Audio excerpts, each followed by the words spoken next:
한 주간도 평안하셨습니까? 네, 날씨가 참 많이 따뜻해졌고 기온이 많이 올라간 것 같습니다. 옷차림도 한결 가벼워진 것 같고요. 이거와 더불어서 우리의 마음도 막혔던 모든 부분들이 이제 좀 활짝 열려서 활개칠 수 있었으면 하는 그런 바람이 간절합니다. 네, 반갑습니다. 권선민 목사입니다. 매주 연대기적 성경 읽기 본문을 중심으로 강의 영상을 제작하고 있습니다. 그러다 보니 지난주는 바로 2주간에 걸쳐 민수기를 다루게 되어졌고, 이전 주에 보셨던 민수기 영상을 재차 잘 참고하셨으리라 생각이 되어집니다. 강의 영상에 대한 별도의 안내가 없어서 혹 의아해하신 분들도 있으실 줄 알지만, 새벽 본문과 나눠드린 연대기적 성경 읽기 책자를 잘 참고하시고 활용하신 분들에 대해서는 바로 오해가 없으셨으리라 또한 생각이 되어집니다. 목자 여러분, 이 강의 영상을 통해서 여러분들이 말씀을 묵상하고 또 이해하는 데 조금이나마 도움이 될 수 있기를 간절히 바라는데요. 여러분들에게 어떻게 이 영상이 다가가고 있는지 많이 궁금합니다. 네, 혹시 궁금한 점이나 또한 제한사항이 있으시다면 언제든지 저에게 말씀해 주시면 참고해서 잘 적용하도록 하겠습니다. 자, 이번 주 본문은 2주간의 민수기를 지나서 이제 모세오경의 마지막 책인 신명기입니다. 자, 그럼 한번 내용으로 들어가 보도록 할까요? 사랑하는 목자 여러분, 이렇게 한번 가정해 볼까요? 여러분이 곧 죄송한 말씀이지만 죽게 되어진다면 사랑하는 이들에게 어떤 말을 남기시겠습니까? 그들이 일생 중에 가장 큰 시련을 만나게 될 것을 또한 여러분들이 충분히 예측하실 수 있으시다면 그들이 어떻게 살아가야 할지에 대해서 어떻게 격려하시겠습니까? 신명기는 바로 이 2번째 율법이라는 뜻으로 광야 새로운 세대들에게 하나님의 율법을 다시 들려주는 책입니다. 주된 내용은 이스라엘이 가나안 땅을 회복하기 전에 모세가 백성들에게 하나님께서 그들을 위해 베푸셨던 놀라운 역사와 하나님께서 그들에게 요구하시는 헌신을 상기시키고 있습니다. 이스라엘 백성들은 이미 40년 동안 광야를 배회했었죠.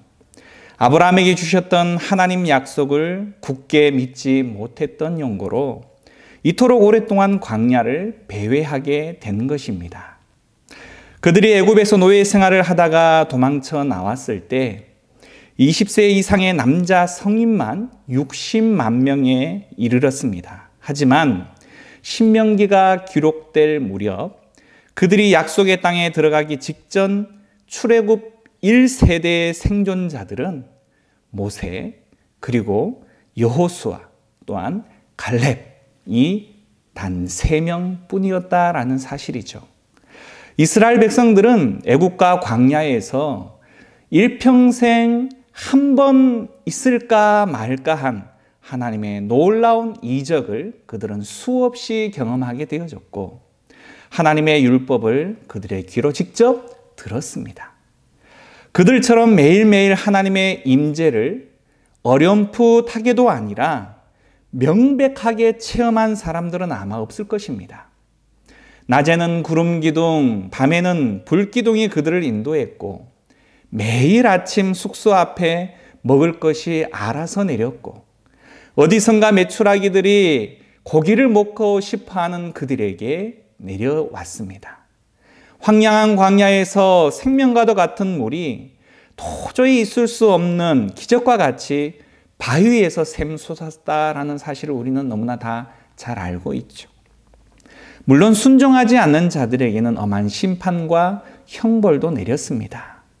하나님께서 분명 그들과 함께 하셨고 그들 속에 역사하고 계셨던 것이죠. 하지만 이스라엘의 의심은 한순간도 그치지 않았습니다. 어쩌면 그들이 하나님의 징벌을 받는 것은 당연한 것인지도 모를 일입니다. 왜냐하면 그들 스스로가 징벌을 자초했기 때문이다라는 것이죠. 사실 그들에게는 대단한 믿음이 필요한 것이 아니었습니다. 바로 눈앞에서 그것도 매일매일 하나님의 놀라운 이적이 나타나고 있었기 때문에 하나님의 능력을 그저 보는 대로 인정하기만 하면 되었다라는 것이죠. 하지만 그들은 인간의 본성만을 드러내고 말았다는 것입니다. 마치 우리의 모습을 보는 것 같지 않습니까? 우리는 열심히 기도해서 때마다 응답을 경험하는 일들이 얼마나 많습니까? 하지만 얼마 지나지 않아서 조그마한 시련이 닥치면 그 하나님의 응답에 대한 의심을 또다시 하게 되어지고 매우 괴로워하기 마련이다라는 것이죠. 이스라엘이 수없는 기적과 돌보심 그리고 인도하심을 경험하지만 또다시 의심하고 자기만의 우상을 만들어 그 우상이 자신의 마음에 평안을 가져다 줄 것을 기대하는 어리석은 모습처럼 우리도 여전히 말씀과 때마다 베푸시는 그 은혜와 인도하심을 깨닫고 입으로 시인하기까지 하면서도 역경이 닥치면 하나님의 역사를 또다시 체험할 수는 있을지 모르겠다라고 불안해하면서 바로 초조해한다라는 것입니다. 이스라엘 백성들이나 우리나 모두가 감히 하나님을 신뢰하지 못하고 그분의 존재를 증명해 달라고 끝없이 요구하고 있는 것은 매 한 가지다라는 것이죠. 어찌되었건 출애굽 1세대들이 40년의 광야를 지나가면서 모두 죽고 말았다라는 것입니다. 그들의 뒤를 이어 새로운 세대가 출생했지만 출애굽 2세대 혹은 바로 3세대에게는 이 모든 것을 간접적으로만 전해 들었을 뿐 직접 두 눈으로 목격하지 못했기 때문에 아무래도 바로 전 세대가 경험했던 그 감도와 느낌이 다를 수밖에 없다라는 것이죠. 기나긴 광야 40년 여정을 마치고 마침내 이스라엘은 또다시 최초의 불순종의 자리, 가나안 접경 여리고 맞은편 모압 평지에 도달해서 진을 치고 있었습니다. 하나님께서 그 땅을 주시겠다라고 약속하셨지만 지금은 그들이 그 땅을 차지하기 위해 마땅히 싸워야만 했다는 것입니다. 그 영토에는 도시국가들과 돌로 방비된 많은 성곽들과 전투 경험이 많은 군사들이 즐비했다는 것이죠. 그들의 지도자 모세는 이제 더 이상 거기서 그들을 도울 수가 없게 되었습니다.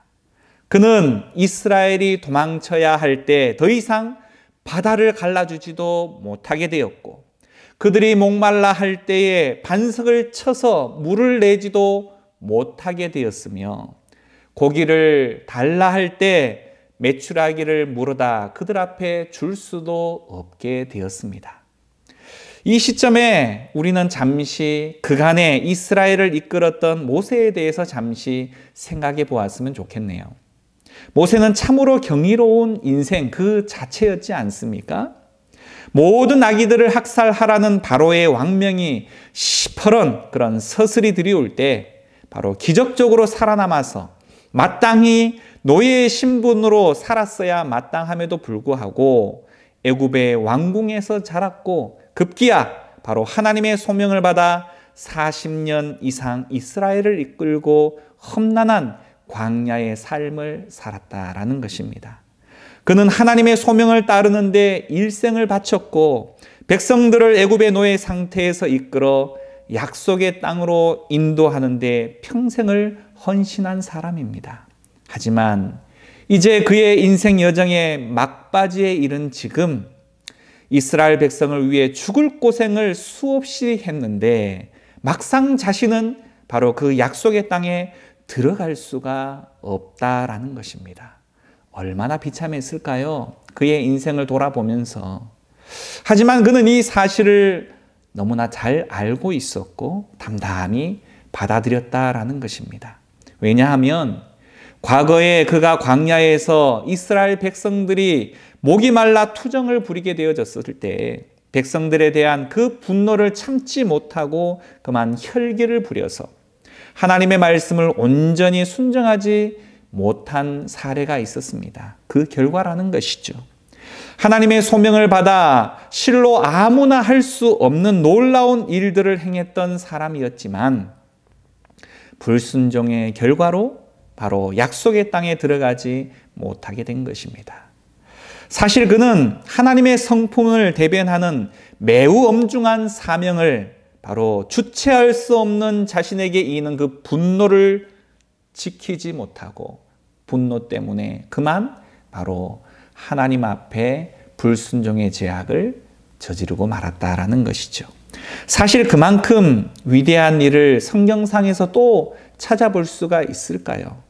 그의 고충을 생각해 보면 그의 불순종도 인간적인 측면에서는 얼마든지 공감할 수 있을지도 모를 일입니다. 그럼에도 불구하고 그는 실로 평생 하나님께 충성된 삶을 살았고 마땅히 존경을 받을 만한 사람인 줄 압니다.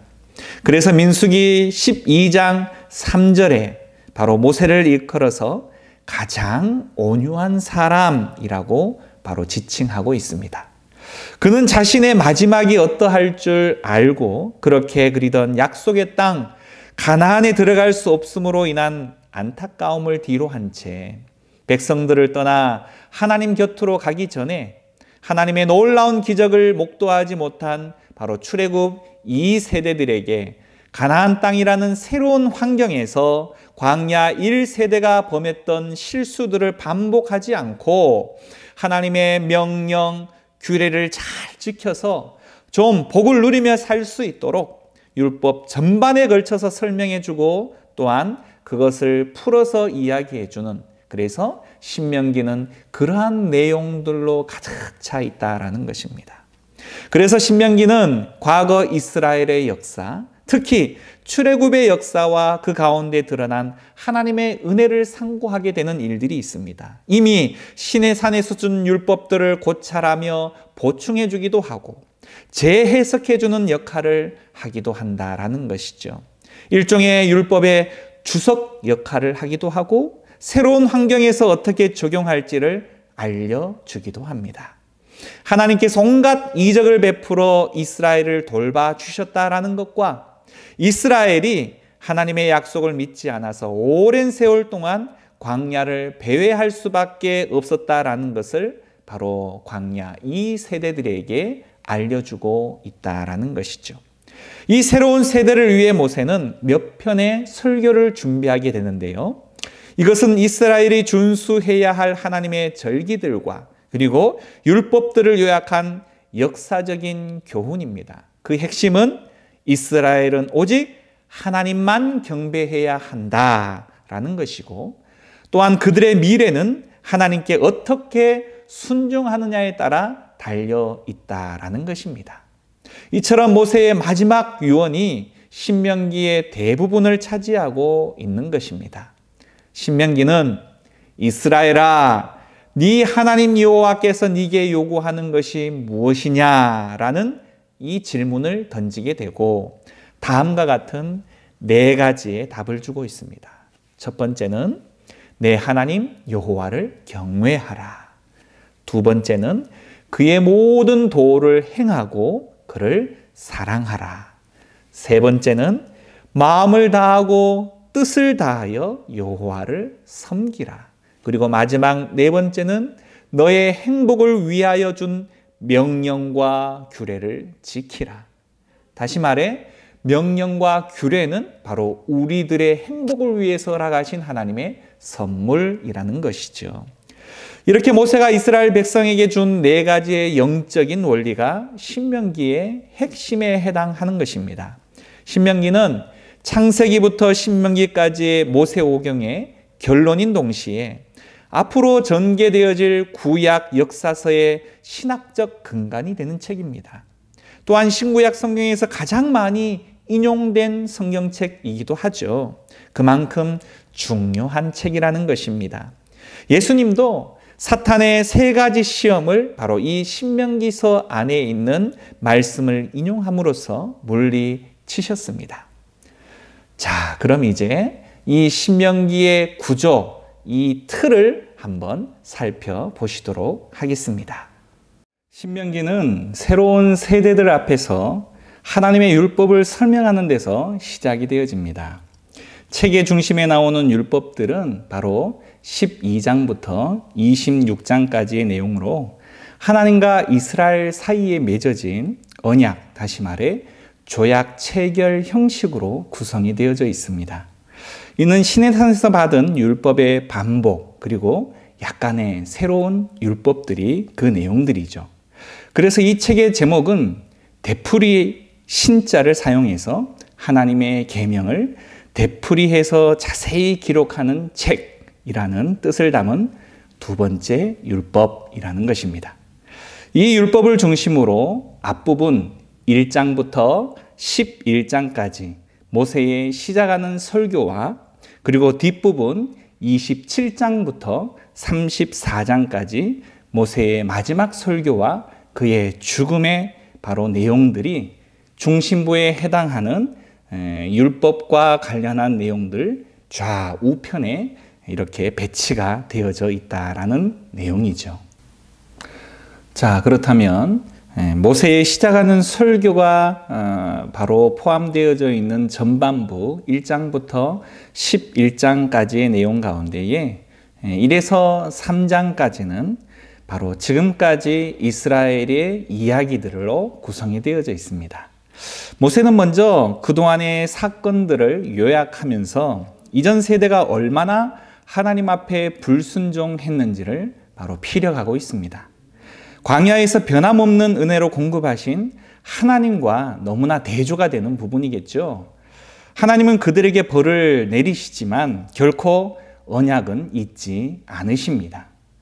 4장에서 11장 언약의 신실을 하라라는 모세의 당부가 포함되어져 있는 장들입니다.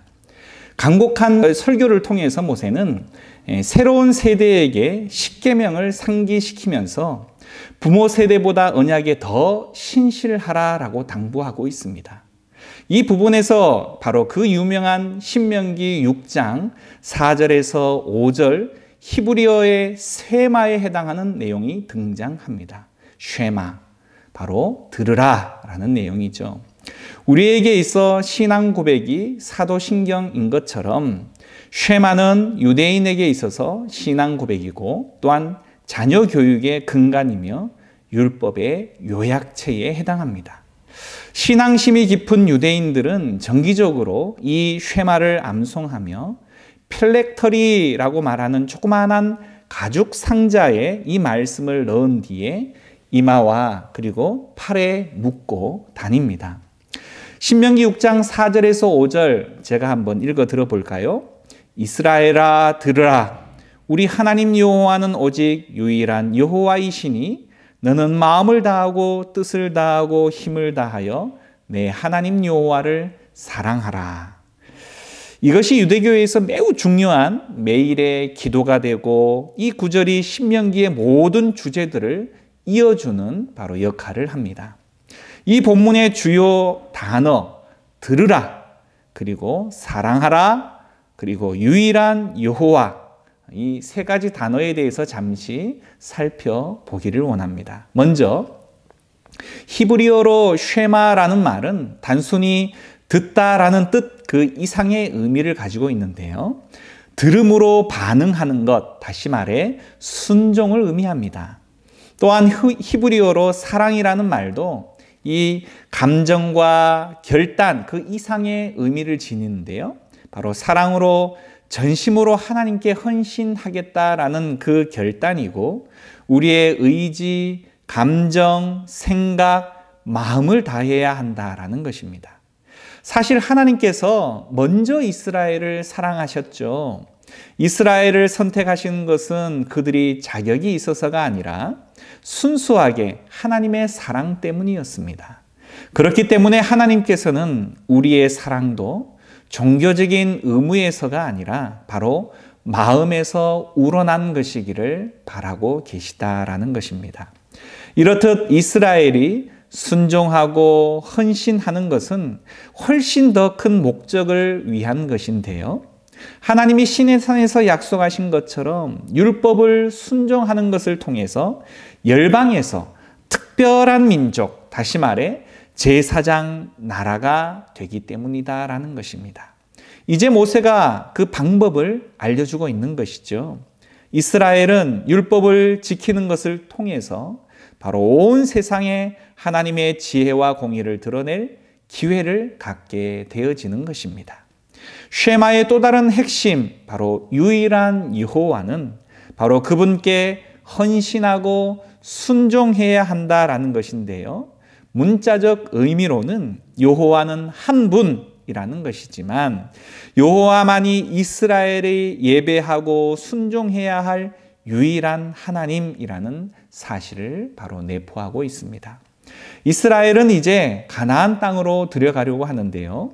그곳은 태양, 날씨, 전쟁, 성, 이런 온갖 피조물들을 대표하는 신들을 섬기는 곳입니다.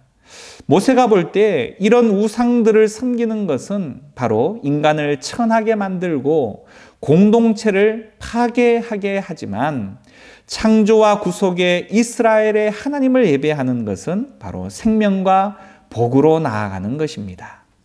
이제 바로 신명기의 중심부에 해당하는 12장부터 26장은 바로 율법들의 모음이라고 했습니다.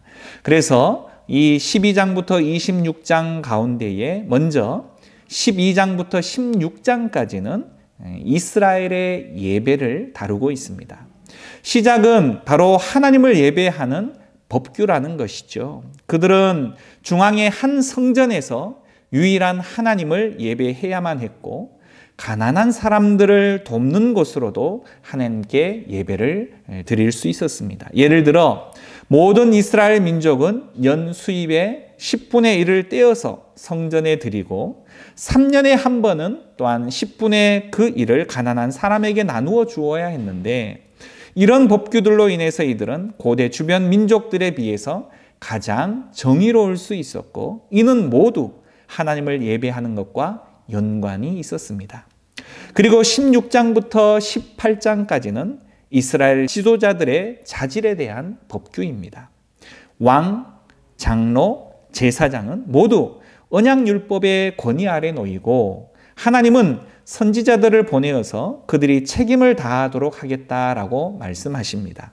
이스라엘 주변 민족들은 왕을 신성시하고 왕이 법 위에 군림을 하였지만 이스라엘 지도자들은 율법과 선지자들의 권위 아래 놓였다라는 것이죠. 그리고 19장부터 26장은 바로 시민법 그리고 사회 정의에 대한 내용들로 구성이 되어져 있습니다. 다시 말해 이스라엘 시민 생활에 대한 법규라는 것이죠. 결혼, 가정, 사업에 대한 설명이 나오고요. 사회 정의에 대한 법규, 다시 말해 사법 제도를 통해서 과부와 고아와 이민자도 보호하는 방법이 소개되어진 이후에 예배에 대한 추가적인 법규로 끝을 맺고 있습니다. 여기에서 한 가지 참고할 점이 있는데요. 현대의 우리가 바로 이 구약의 율법들을 읽는 요령이 좀 필요하다라는 것입니다. 먼저는 이 율법들은 시내산 언약의 조건으로 고대 이스라엘에게 주어진 것이다라는 점입니다. 다시 말해 이 시대의 문화와는 매우 다르다라는 점이죠. 그리고 두 번째는 이 율법들을 문화가 다른 현대의 법과 비교하는 것은 결코 도움이 되지 못하는 것이고 오히려 이 율법이 당시 이스라엘을 구별하고자 주어진 만큼 당시의 주변의 민족인 아수르나 바벨론의 법, 그 가운데는 우르남무 법전이라든지 중기 아시리아의 제국법 그리고 우리가 한 번쯤은 들어봤을 함무라비 법전과 비교할 수 있다라는 것입니다. 그렇게 바라보면 가혹하거나 특이해 보이던 그 율법이 훨씬 더 명료하게 보이게 될 것입니다. 이렇듯 하나님은 이스라엘에게 이전에는 없었던 높은 차원의 정의를 바로 그들에게 요구하신 것이죠. 어느 특정 법규에 담긴 지혜나 정의 그 이면에 있는 핵심 원리가 무엇인지를 우리가 파악하고자 한다면 정말 심오한 이 율법 안의 진리를 발견하게 될 것입니다. 자, 이제 바로 이 신명기의 후반부에 해당하는 27장부터 34장까지의 내용은 모세의 마지막 설교와 그리고 그의 죽음을 담고 있습니다. 먼저 27장부터 30장까지는 바로 모세의 경고 그리고 최후 통첩을 담고 있습니다. 그는 모든 율법을 전한 이후에 마지막으로 이스라엘에게 하나님을 청종하고 사랑하라고 당부합니다.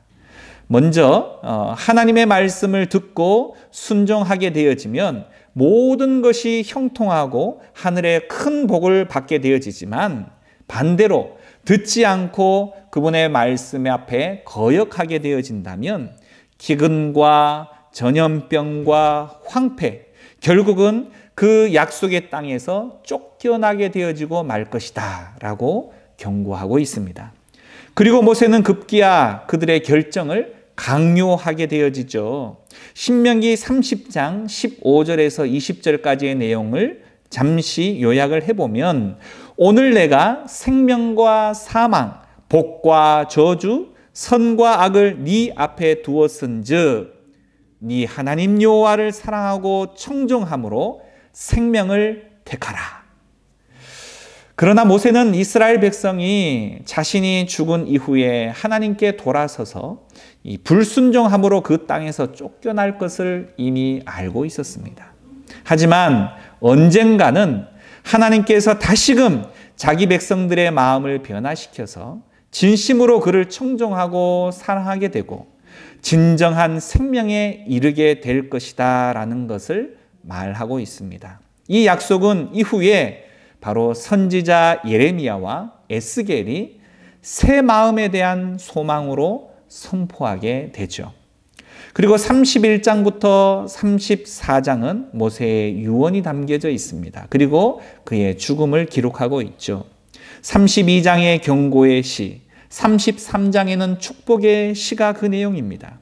이제 모세는 설교를 그의 경고와 축복의 시로 마무리하고 산으로 올라가서 죽게 됩니다. 신명기는 여기서 마무리가 되죠.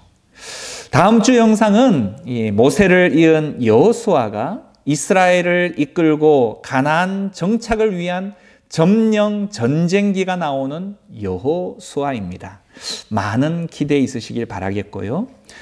잠시 이제 광고를 드리면 여목장 연합 예배가 금요일 오전 10시 30분부터 대면과 온라인으로 동시에 드려지기에 함께 은혜 나눌 수 있기를 소망하고 찬양은 10시 20분부터 시작이 되어집니다. 특별히 여러분들 뉴스를 통해서 접하게 되시고 또한 인터넷, SNS 각종 내용들을 통해서 쉽게 요즘 이슈가 되어진 바로 미얀마를 위해서 기도해 주시기를 바라겠습니다.